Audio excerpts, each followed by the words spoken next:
friends, welcome to my channel Interesting Engineering. In our video today, let's discuss about single phase induction type energy meter. In electrical engineering, we will come across various types of instruments among which this energy meter will be familiar to almost every human being, even to a common man. It's because it's available in everybody's home at their um, meter box. So simply in simple we will call it as a meter box. So that will be showing the amount of energy utilized by the electrical appliances in our houses. So what's a energy meter? It's an instrument used to measure power consumed over a period of time. In everybody's house there will be many electrical appliances, and those electrical appliances will be consuming some amount of power for their operation. So this energy meter will be measuring the amount of power consumed by each and every instrument, every electrical appliance in our houses over a certain duration of time period, say for example 2 months. It's used not only in domestic applications but also it's used in industrial applications. These energy meter we can use it. We use these energy meters in domestic as well as industrial applications. So based on the supply provided to this energy meter, we can even classify it as single phase induction type energy meter and three phase induction type energy meter.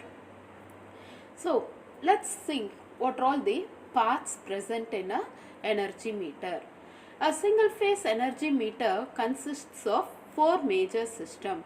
They are driving system, moving system, braking system and registering system. Any instrument consists of various parts. Similarly, this energy meter also consists of four main parts. The various parts in an energy meter are classified under this four main category. Driving system, moving system, braking system and the registering system. So this is the structure of an energy meter. So let's see about what are all the parts present in the energy meter. So here, as I said earlier, the first major system is the driving system. So in this driving system we have a shunt magnet and a series magnet.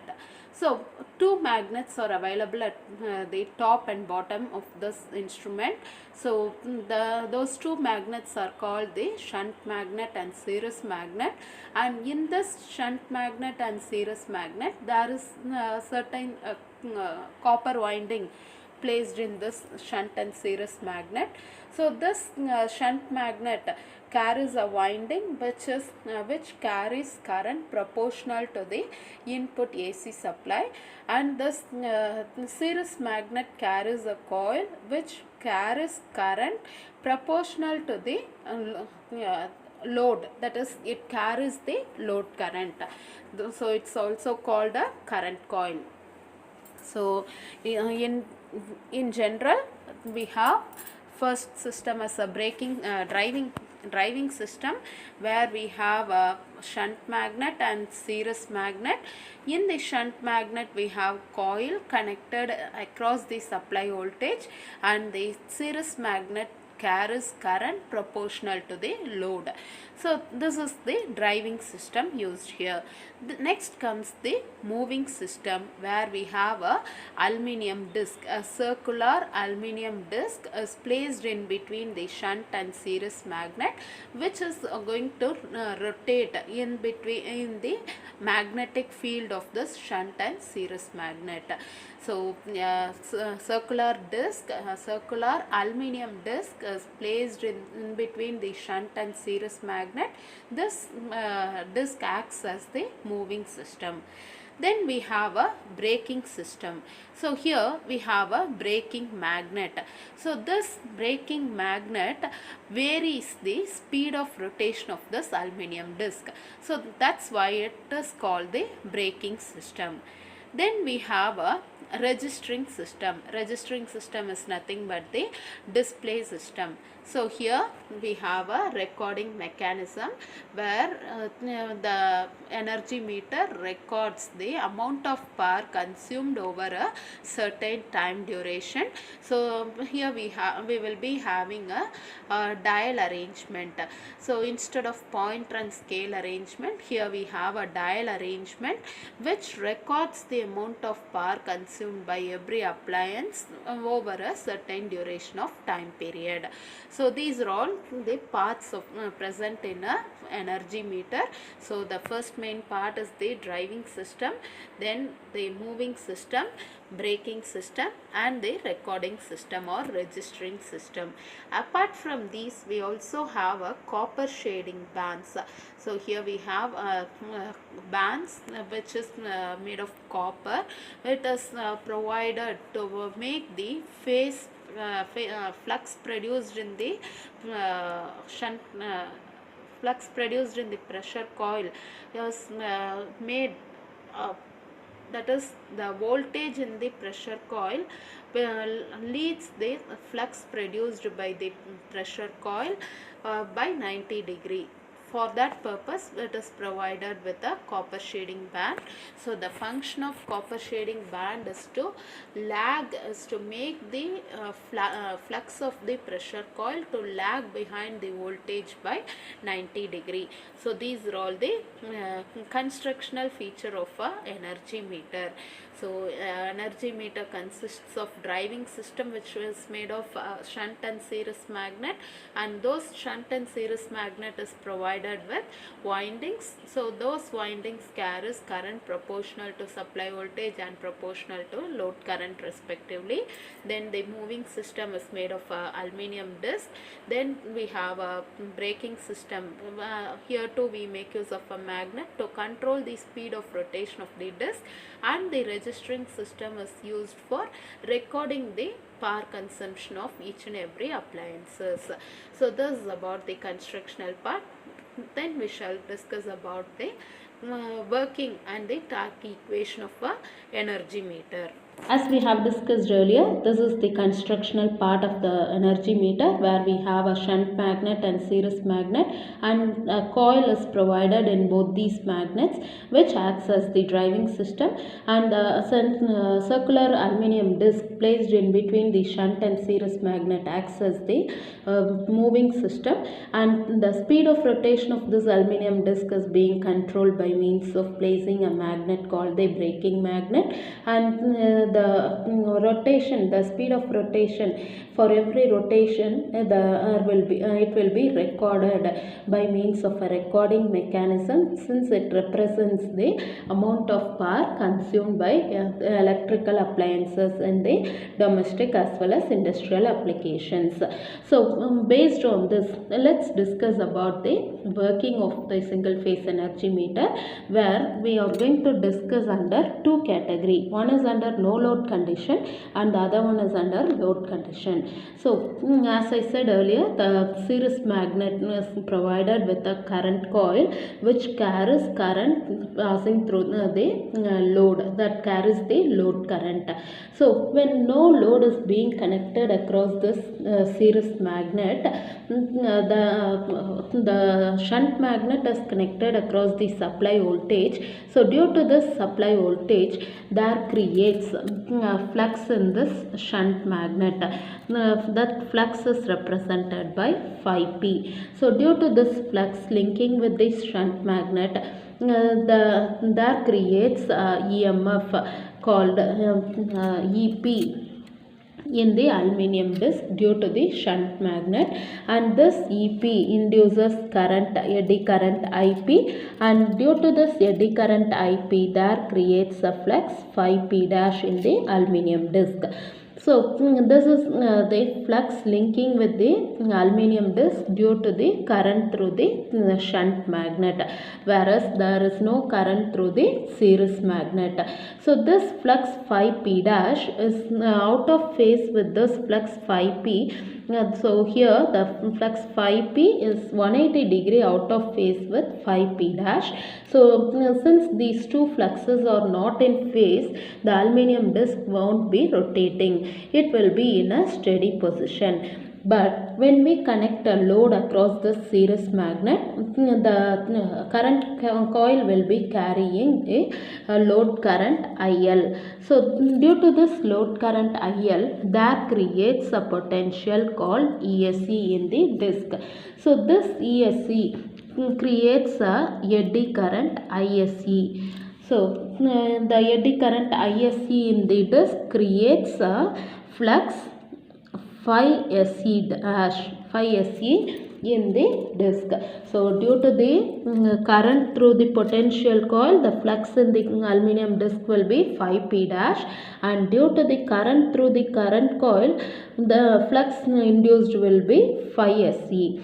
So based on these phi SC, phi p dash and phi SC, due to the interaction of phi p dash and phi SC, the coil, the aluminum disc starts rotating. When there occurs interaction of the flux due to the shunt magnet and the flux due to the series magnet, the aluminum disc starts rotating. So the number of rotation determines the amount of power consumed. So for that, let's derive the torque equation. So the torque produced will be proportional to the difference of torque due to IP and ISC. So torque, some amount of force is developed on the aluminum disc due to the amount of current flowing through the potential coil as well as the current coil.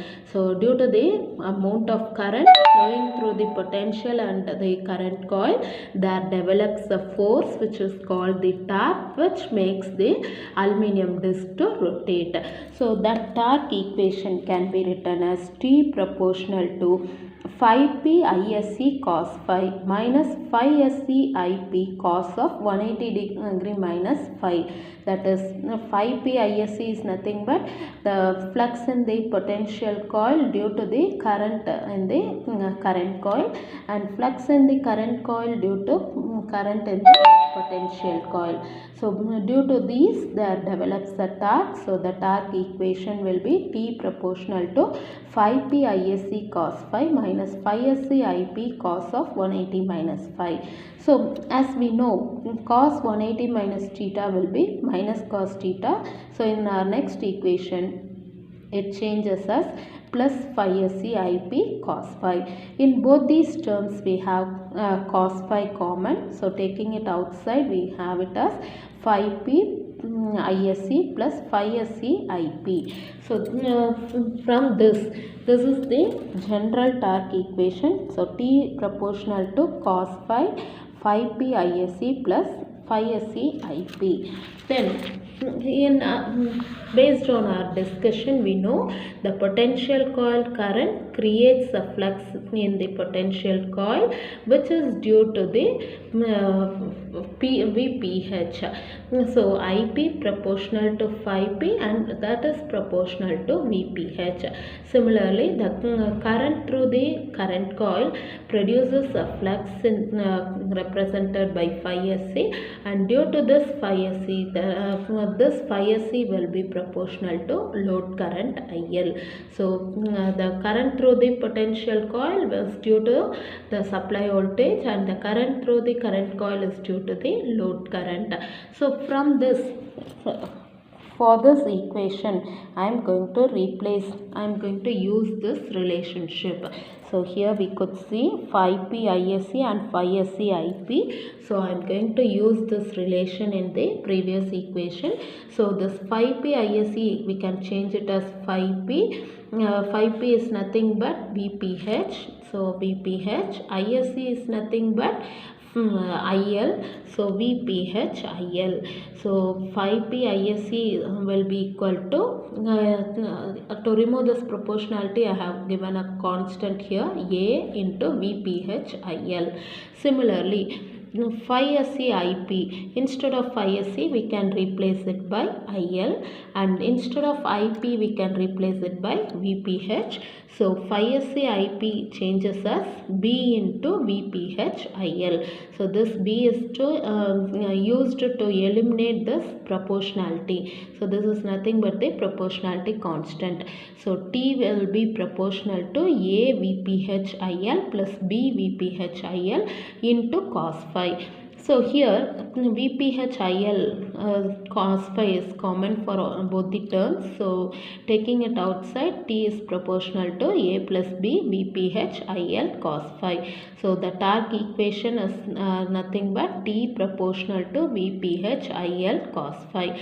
So this occurs only when the potential coil phase it lags behind the voltage by 90 degree, and to achieve this quadrature make use of this copper shading rings.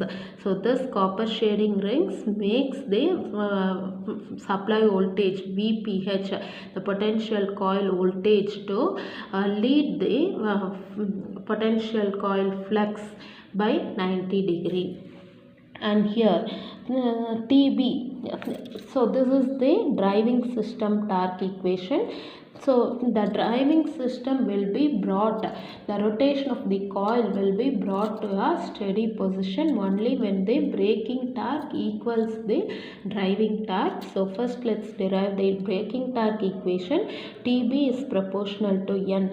So depending upon the speed of rotation of the aluminum disc, we need to supply the braking torque. So TB is proportional to N, and TB is equal to K2 into N, and here T is equal to K1 VPH IL cos phi. So once when these two torques are balanced, it occurs only under steady state condition. So at steady state, TB is equal to T. So K1 VPH IL cos phi is equal to K2 N. So we need the speed of rotation of the disc. So N is equal to K1 by K2 VPH IL cos phi. Total number of, therefore the total number of rotation of the aluminum disc will be integration of N dt. So integrating this N equation, K1 by K2 integral VPH IL cos phi dt. So the number of revolution will be equal to K1 by K2 integral of VI cos phi is nothing but true power.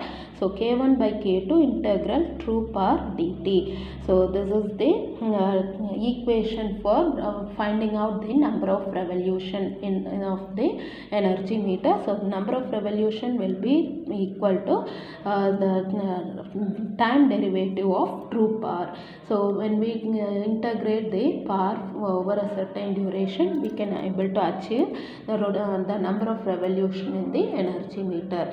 So now let's discuss about the advantages and drawbacks of using energy meter. The first main advantage is less maintenance. Since its moving part, the number of moving part is very less, and it requires only lesser maintenance, and it's very inexpensive. Its torque weight ratio is very high, and it can be used for measurement of energy over wide range of loads.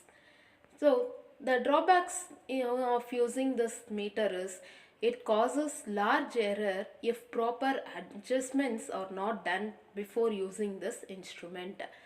The second drawback is it can be used only for AC measurements, whereas for measuring DC, it can't be used for DC measurements.